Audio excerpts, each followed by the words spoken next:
প্রিয় দর্শক, আজকের ভিডিওতে আমরা আপনাদেরকে দেখাবো প্রথমত দুবাই এয়ারপোর্টের কাছে হঠাৎ করে ধোঁয়ার কুণ্ডলী এবং ইউএইর উপর ইরানের দিক থেকে আসা ভয়ঙ্কর মিসাইল ও ড্রোন হামলা, যা পুরো বিশ্বের ইকোনমি হাবকে কাঁপিয়ে দিয়েছে।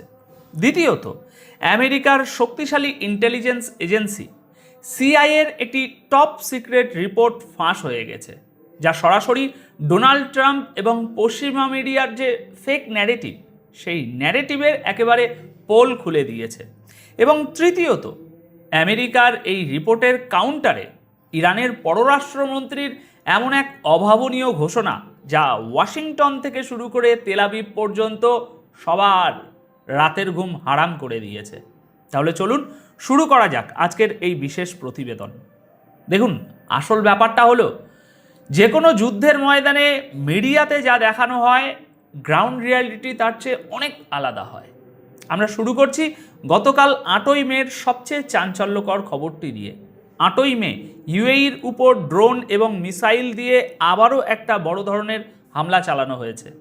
গতকাল 8ই মে ঠিক বিকেল 5:45 ইউএইর মিনিস্ট্রি অফ ডিফেন্স অফিসিয়ালি একটি বিবৃতি দিয়ে কনফার্ম করেছে যে তাদের এয়ার ডিফেন্স সিস্টেম ইরানের দিক থেকে ধেয়ে আসা 2টি ব্যালিস্টিক মিসাইল এবং 3টি ড্রোনকে মাঝ আকাশেই ধ্বংস করতে সক্ষম হয়েছে। তবে এই হামলায় ধ্বংসাবশেষের আঘাতে 3 জন আহত হয়েছেন, যাদের দ্রুত হাসপাতালে নেওয়া হয়েছে। কিন্তু এখানে সবচেয়ে চিন্তার বিষয় হলো, আজ সকালে দুবাই এয়ারপোর্টের একদম কাছেই একটা বিশাল ধোঁয়ার কুণ্ডলী উঠতে দেখা গেছে। বিমানে বসে থাকা সাধারণ যাত্রীরা এই ঘটনার ভিডিও এবং ছবি রেকর্ড করেছেন, যা এখন দুনিয়া জুড়ে ভাইরাল। ইউএইর ডিফেন্স মিনিস্ট্রি একটি নতুন অ্যালার্টও জারি করেছে এবং তাদের দেওয়া তথ্য অনুযায়ী গত 28শে ফেব্রুয়ারি থেকে মিডল ইস্টে যখন এই নতুন উত্তেজনা শুরু হলো, তখন থেকে আজ পর্যন্ত তাদের এয়ার ডিফেন্স সিস্টেম মোট 551টি ব্যালিস্টিক মিসাইল, 29টি ক্রুজ মিসাইল এবং 263টি ড্রোন ইন্টারসেপ্ট করেছে। এখন এখানে একটা জিনিস বুঝতে হবে, এই হামলাটি কেন হলো। অনেকেই মনে করছেন গত রাতে ইরানের উপর যে হামলাগুলো হয়েছিল, এটি সম্ভবত তারই সরাসরি জবাব হিসাবে 8ই মেতে করা হয়েছে। তবে জিওপলিটিক্স এতটা সোজা নয়। ইরান অফিসিয়ালি এই হামলার দায় এখনও স্বীকার করেনি, আবার তারা এটাকে অস্বীকার করেও কোনো বিবৃতি দেয়নি। আন্তর্জাতিক কূটনীতিতে এই ধরনের নীরবতাকে বলা হয় কৌশলগত অস্পষ্টতা। এর মানে হলো প্রতিপক্ষকে সবসময় একটা দ্বিধার মধ্যে রাখা। এটা কোনো ফলস ফ্ল্যাগ অপারেশনও হতে পারে, যা ইরানকে আন্তর্জাতিক মহলে ভিলেন বানানোর জন্য সাজানো হয়েছে। কিন্তু ডোনাল্ড ট্রাম্পের আগের সিদ্ধান্তগুলোর কারণে ইউএই এবং ইরানের মধ্যেকার এই সংঘাত এখন এমন এক বিপজ্জনক মোড়ে পৌঁছেছে, যা শুধু ওই অঞ্চলের জন্যই নয়, বরং পুরো গ্লোবাল ট্রেড এবং ইন্টারন্যাশনাল সিকিউরিটির জন্য একটা বিশাল হুমকি। দুবাইয়ের মতো একটা গ্লোবাল ইকোনমি হাবে এই ধরনের হামলা পশ্চিমা বিশ্বের জন্য নিরাপদ মিডল ইস্ট, এই ন্যারেটিভের উপর একটা বিশাল চাপেটা তাহার। এবার আসুন আমরা দ্বিতীয় খবরটিতে যাই, যা আসলে পশ্চিমা দুনিয়ার ভিতরের আসল ফাটলটাকে আমাদের সামনে স্পষ্ট করে দিচ্ছে। 8ই মে রাতে আমেরিকার বিখ্যাত পত্রিকা দ্য ওয়াশিংটন পোস্টের মাধ্যমে সিআইএর একটি অত্যন্ত গোপন রিপোর্ট ফাঁস হয়ে যায় এবং আজ 9ই মে বিশ্বজুড়ে, এমনকি ইসরায়েলি মিডিয়া আউটলেট ইদিহত আহরনেতেও এই হেডলাইন দিয়ে খবর করা হয়েছে। এই রিপোর্টটি মূলত পশ্চিমা নেতাদের, বিশেষ করে ডোনাল্ড ট্রাম্পের ওই ফাঁকা বুলির মুখোশ খুলে দিয়েছে। ডোনাল্ড ট্রাম্প এবং বেঞ্জামিন নেতানিয়াহু গত কয়েক মাস ধরে ক্রমাগত দাবি করে আসছিলেন যে তারা ইরানের মিসাইল ক্ষমতা প্রায় ছাই করে দিয়েছেন এবং ইরান এখন চরম দুর্বল। কিন্তু সিআইএর এই রিপোর্ট বলছে সম্পূর্ণ উল্টো কথা। রিপোর্ট অনুযায়ী ইরানের মিসাইল সক্ষমতা এখনও পুরোপুরি অক্ষত এবং তাদের কাছে এখনও আগের মিসাইল মজুদের অন্তত 70% বহাল তবিয়তে রয়ে গেছে। শুধু তাই নয়, যুদ্ধের এই ডামাডোলের মধ্যেই ইরান নতুন নতুন মিসাইল তৈরি করে তাদের শক্তি আরও বাড়িয়ে নিয়েছে। ওয়াশিংটন পোস্টের ফাঁস হওয়া এই তথ্যের সবচেয়ে বড় বিষয়টি উঠে এসেছে, তা হলো ডোনাল্ড ট্রাম্পের অবরোধ পলিসির চরম ব্যর্থতা। সিআইএ বলছে আমেরিকা যদি ইরানের সমুদ্র এলাকাগুলো পুরোপুরি অবরোধ করেও রাখে, তবুও ইরান আগামী 90 থেকে 120 দিন পর্যন্ত খুব সহজেই চাপ সামলাতে পারবে। ট্রাম্প দাবি করেছিলেন যে এই অবরোধের কারণে ইরানের প্রতিদিন $50 কোটি ক্ষতি হচ্ছে এবং তারা খুব দ্রুত হাঁটু গেড়ে বসে আলোচনার টেবিলে আসবে। কিন্তু সিআইএর 4 জন শীর্ষস্থানীয় সোর্স কনফার্ম করেছে যে ট্রাম্পের এই দাবিগুলো বাস্তবের সাথে হাজার হাজার কিলোমিটার দূরে অবস্থান করছে।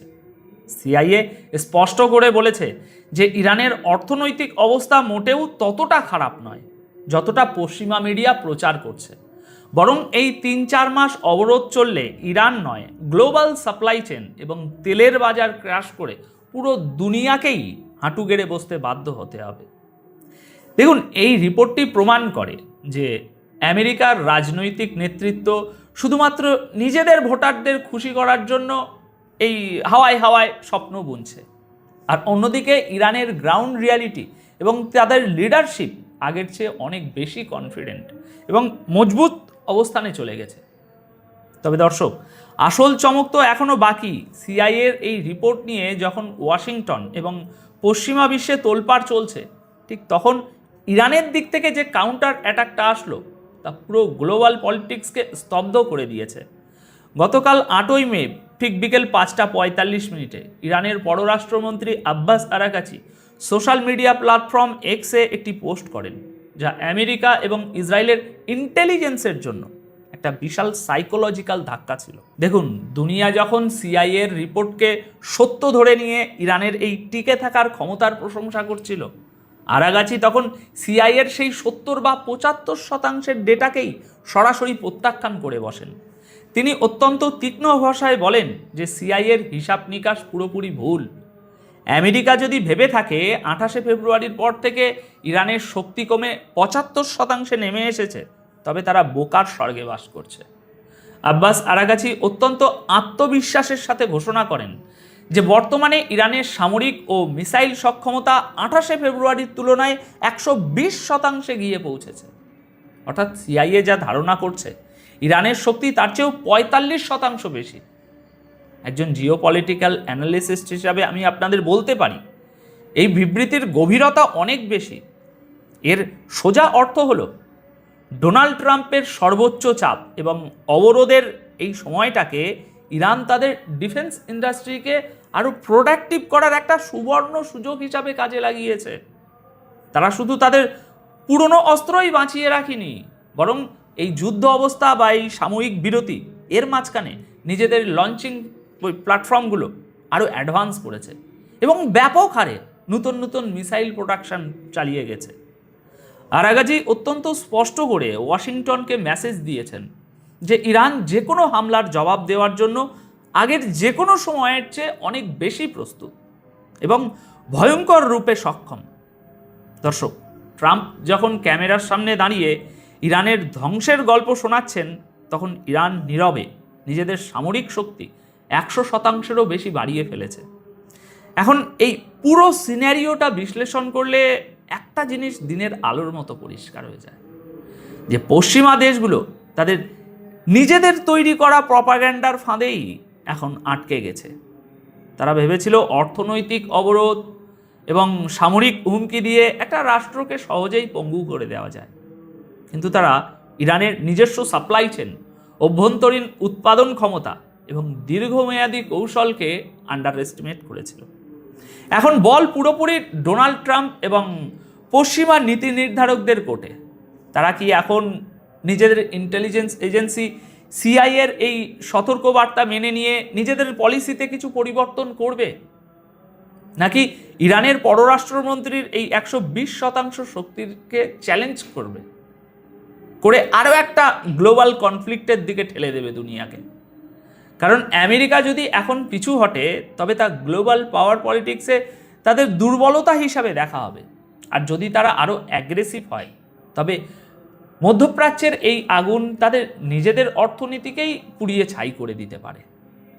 এখন আপনাদের কি মনে হয়, আমেরিকার এই ফেক ন্যারেটিভের রাজনীতি আর কতদিন টিকবে, নাকি ইরানের এই ট্যাকটিক্যাল গেম পশ্চিমা দুনিয়াকে শেষ পর্যন্ত পিছু হটতে বাধ্য করবে? আপনাদের মূল্যবান মতামত অবশ্যই কমেন্ট করে জানাবেন। আপাতত এই প্রতিবেদন তাহলে এখানেই শেষ করছি।